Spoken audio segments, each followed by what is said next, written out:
Hathras gangrape case में आज 2.5 साल बाद SC/ST कोर्ट ने फैसला सुनाया है। कोर्ट ने 4 मुलजिमीन में से सिर्फ एक संदीप ठाकुर को कसूरवार माना है, जबकि 3 मुलजिम लवकुश सिंह, राम सिंह और रवि सिंह को बरी कर दिया गया। अदालत ने संदीप को गैर इरादतन कत्ल और SC/ST एक्ट में कसूरवार माना है। संदीप को कोर्ट ने उम्र कैद की सजा सुनाई है। वहीं 4 मुलजिमीन में से किसी पर भी गैंगरेप का इल्जाम साबित नहीं हुआ है।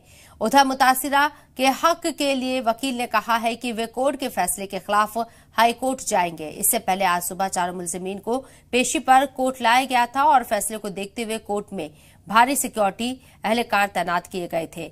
अब वाज़ेह हो कि मामला हाथरस के चंदपा इलाके के एक गांव का है। 14 सितंबर 2020 को दलित लड़की के साथ इस्मतदरी का मामला सामने आया था। इल्जाम गांव के ही 4 नौजवानों पर लगा था। मुतासिरा की बेरहमी से जबान काट दी गई थी। मकतूल लड़की के भाई ने गांव के ही संदीप ठाकुर के खिलाफ मुकदमा दर्ज कराया था। बाद में लड़की के बयान की बुनियाद पर 26 सितंबर को 3 दीगर लवकुश सिंह, रामू सिंह और रवि सिंह को भी मुलजिम बनाया गया। चारों मुलजिमीन को गिरफ्तार कर जेल भेज दिया गया।